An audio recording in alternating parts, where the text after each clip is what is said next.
There's a truck in a driveway in a quiet American neighborhood. It's brand new. Chrome wheels, still has the dealer plates. And every single person who drives past it assumes the man who owns it is doing great. 3 houses down, there's a 5-year-old Camry with a dent in the bumper nobody bothered to fix. Nobody looks twice at that car. Nobody envies the man who drives it.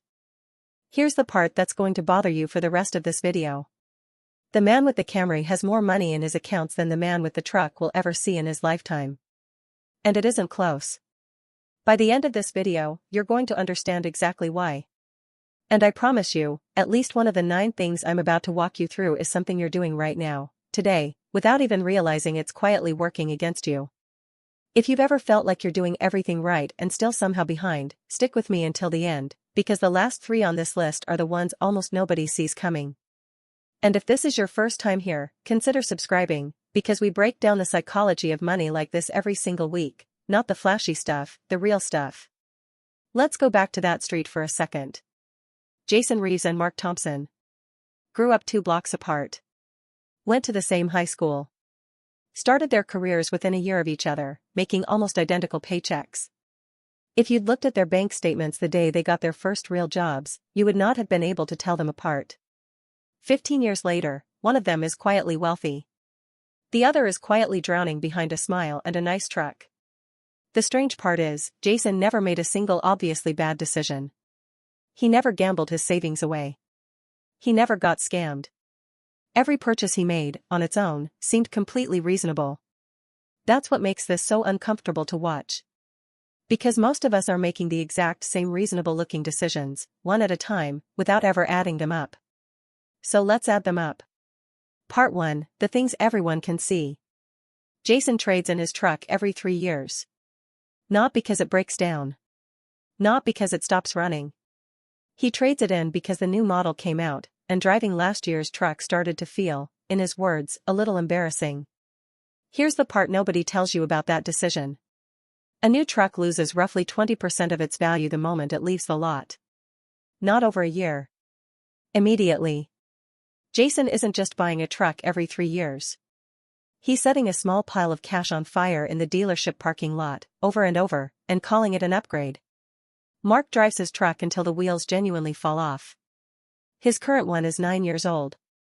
He's never once mentioned it to anyone, because nobody's ever asked him about it. That's the whole point. Nobody asks about it. Think about the last time you upgraded something that still worked perfectly fine. Was it because you needed it? Or because some part of you wanted people to notice? Here's the second thing nobody talks about. Jason buys the labels. The jacket with the visible logo. The watch that costs 3 months of car payments. Not because the stitching is better. Because somewhere along the way, he decided that looking successful was the same thing as being successful. Mark wears a plain hoodie from a store you've never heard of. Nobody at his job has ever once commented on his outfit. And here's the strange truth about that. Nobody was ever going to remember it either way. The people around us think about our appearance so much less than we imagine. We're the only ones keeping score. And the third one. Jason financed a living room set to match his new house. 6 months, no interest, they told him. What they didn't tell him is that furniture depreciates faster than almost anything else you can buy. By the time he finishes paying it off, it'll be worth less than half of what he owes. Mark's furniture doesn't match. His couch is from one place, his coffee table is from another. He paid cash for all of it, used, over the course of 2 years. It's not Instagram-worthy. It's paid for. Those are very different things, and only one of them keeps you up at night. But wait. None of this is even the habit that's quietly bleeding Jason dry. These are just the ones you can see with your own eyes. The next 3 don't look like spending at all. And that's exactly why they're more dangerous. Part 2, the things nobody notices. Here's the weird part about money. The purchases that actually hurt you the most are usually the boring ones. The ones that don't feel like a decision at all. Jason buys the newest phone every single year. Not because his old one broke. Because it started to feel slow, old, behind. He calls it staying current. What it actually is an $800 habit disguised as a necessity, repeating itself every 12 months, forever. Then there's the house. Jason and his wife bought a home a full size bigger than they needed, because his in-laws were coming to visit twice a year and he didn't want them to see anything smaller than what they had. 2 extra bedrooms nobody sleeps in. A dining room used 4 times a year. And a mortgage payment that owns a piece of every single month of his life for the next 25 years. Picture a bathtub with the drain left slightly open. You keep pouring water in, and the level barely rises, and you can't figure out why. That's what an oversized house does to your finances. It's not one dramatic loss. It's a slow, quiet leak that never stops running, month after month, year after year, long after the excitement of the housewarming party is gone. And then the subscriptions. Jason has 6 of them running right now. A streaming service he forgot he signed up for. A meal kit he used twice. An app that renews itself every year without asking. None of these, on their own, would bother anyone. $8 here. $12 there. But here's what almost nobody realizes. Those small, invisible charges are why so many people who earn good money still feel like they're barely keeping up. It's never the big purchase that sinks people. It's the 100 small ones nobody bothered to track. Mark checks his subscriptions every few months and cancels anything he hasn't used. It takes him 15 minutes. It's the least exciting financial habit imaginable. It's also one of the biggest reasons he sleeps better than Jason does. Now here's the twist most people don't expect.